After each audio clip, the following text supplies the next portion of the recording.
Bismillahirrahmanirrahim. Assalamualaikum warahmatullahi wabarakatuh. Innal hamdalillah nahmaduhu wa nasta'inuhu wa nastaghfiruh wa na'udzu billahi min shururi anfusina wa min sayyiati a'malina. May yahdihillahu fala mudhillalah wa may yudlilhu fala hadiyalah. Asyhadu an la ilaha illallah wahdahu la syarikalah wa asyhadu anna Muhammadan 'abduhu wa rasuluh la nabiyya wa la rasula ba'dah, amma ba'd. Bersyukur kita kepada Allah Subhanahu wa taala atas segala limpahan nikmat dan karunia-Nya kepada kita. Teman-teman semuanya, pada kesempatan kali ini saya akan membahas tentang salah satu larangan-larangan dalam bermuamalah, yaitu maisir. Untuk keterangan lebih lanjutnya, mari kita simak penjelasan berikut ini. Pengertian maisir. Istilah maisir secara bahasa adalah judi atau bermain judi. Di dalam kitab Mu'jam Gharibul Quran, maisir diartikan sebagai pengambilan atau pemberian sebuah harta yang dilakukan dengan cara bertanding. Sedangkan secara istilah, maisir banyak didefinisikan oleh para ahli. Di antaranya ada Hasbi As-Siddiqi yang mengartikan maisir dengan segala bentuk permainan yang ada wujud kalah menangnya. Ada juga Syekh Muhammad Rashid Ridho yang menyatakan bahwa maisir itu adalah suatu permainan dalam mencari keuntungan tanpa harus berpikir dan bekerja keras. Ada juga Yusuf Al-Qardawi dalam kitabnya Al-Halal wal Haram fil Islam. Beliau menyatakan bahwa maisir adalah setiap permainan yang mengandung taruhan. Dan ada juga yang mengartikan maisir sebagai sebuah kegiatan transaksi atau kegiatan muamalah lainnya yang dilakukan oleh lebih dari dua orang, dan kegiatan tersebut menempatkan salah satu pihak harus menanggung beban pihak yang lainnya. Berdasarkan definisi-definisi yang diutarakan oleh para ahli tadi, maka dapat diambil kesimpulan bahwa maisir adalah segala macam bentuk permainan yang di dalamnya terdapat taruhan dan ada praktek untung-untungannya yang membuat orang yang bermain itu berharap akan mendapatkan keuntungan dengan mudah tanpa kerja keras. Konsep dasar maisir. Dalam konsep maisir, suatu kegiatan muamalah dapat dikatakan sebagai maisir jika terdapat unsur-unsur berikut. Yang pertama, terdapat taruhan dan mengadu nasib sehingga pelaku bisa jadi menang atau bisa jadi kalah. 2. Adanya suatu permainan yang digunakan untuk menentukan pemenang dan yang kalah. Seluruh pelaku maisir mempertaruhkan hartanya. Pelaku judi mempertaruhkan hartanya tanpa imbalan. Yang ketiga, pemenang mengambil hak orang lain yang kalah. Pihak yang menang mengambil harta, sebagian atau seluruhnya yang menjadi taruhan. Sedangkan pihak yang kalah kehilangan hartanya. Dasar hukum dilarangnya maisir. Allah Subhanahu wa taala dan Rasulullah sallallahu alaihi wasallam telah melarang segala jenis perjudian.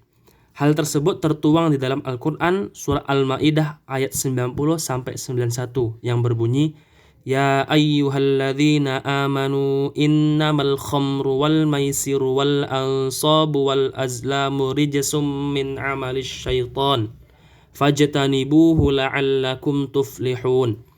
Innama yuridu syaitanu an yuqi'a bainakumul adawata wal baghdha'u fil khamri wal maisir wa yasuddakum an dzikrillahi wa 'anis shalah fahal antum muntahun.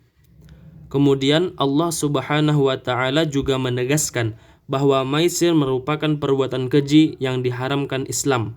Ini merupakan firman-Nya yang tertuang dalam Al-Qur'an Surat Al-Baqarah ayat 219 yang berbunyi, Yas'alunaka 'anil khamri wal maisir qul fihima ithmun kabiru wa manafi'u lin-nas wa ithmuhuma akbaru min naf'ihima wa yas'alunaka madza yunfiqun qulil 'afwa kadzalika yubayyinullahu lakum ayati la'allakum tatafakkarun.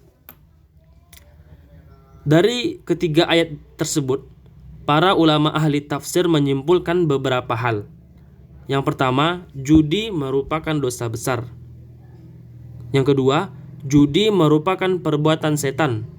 Yang ketiga, judi sejajar dengan syirik. Yang keempat, judi menanam rasa permusuhan. Yang kelima, judi membuat orang malas berusaha. Dan yang keenam, judi juga akan menjauhkan orang dari Allah Subhanahu wa ta'ala. Imam Al-Ghazali menjelaskan, seluruh permainan yang di dalamnya terdapat unsur perjudian, maka permainan itu hukumnya haram, di mana permainan tidak lepas dari untung dan rugi, sebagaimana yang dijelaskan oleh Yusuf Al-Qaradawi dalam kitab Al-Halal wal Haram fil Islam. Beliau mengutip sebuah hadis Rasulullah sallallahu alaihi wasallam mengenai hal itu, yang artinya, barang siapa yang berkata kepada kawannya, marilah berjudi, maka hendaklah ia bersedekah. Dengan demikian, seorang muslim tidak menjadikan judi sebagai alat untuk menghibur diri dengan mengisi waktu senggang, sebagaimana tidak diperbolehkan menjadikannya sebagai cara mencari uang dengan alasan apapun. Hikmah larangan maisir.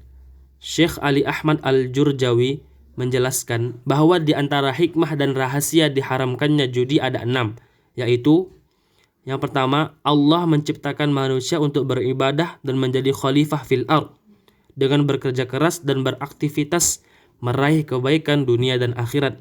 Sedangkan judi sama sekali tidak mendatangkan manfaat apapun bagi manusia. Judi adalah cara batil dalam mendatangkan harta melalui impian dan khayalan, bukan kerja keras. Yang kedua, orang yang berjudi baginya di antara dua hal, menang dan mendapatkan harta atau kalah dan rugi, yang mendorongnya terus berjudi agar hartanya kembali. Jika semua orang berjudi meninggalkan kerja, tentu dunia ini dipenuhi dengan bencana. Yang ketiga, penjudi menjadi musuh bagi lawannya. Ia berharap lawannya untuk kalah atau celaka. Hal ini bisa kita saksikan di berbagai tempat sekarang. Betapa banyaknya orang membunuh orang lain karena judi. Yang keempat, jika penjudi adalah orang kaya, ketika kalah ia menelan pil pahit, menjadi miskin, dirundung kegelisahan, dan dikuasai dendam. Kadang kita saksikan orang melakukan bunuh diri setelah ia jatuh bangkrut. Yang kelima, penjudi kadangkala adalah seorang pekerja yang memiliki keluarga. Ketika ia kalah judi, hal ini bisa mengakibatkan rumah tangganya hancur. 6. Ketika seorang gemar berjudi, maka ia akan melakukan berbagai perbuatan tercela untuk mendapatkan harta, seperti mencuri, merampok, menipu, dan sejenisnya. Baiklah teman-teman sekalian, itu dia tadi penjelasan mengenai maisir. Semoga apa yang saya sampaikan tadi bisa bermanfaat bagi kita semua. Akhirul kalam, Assalamualaikum warahmatullahi wabarakatuh.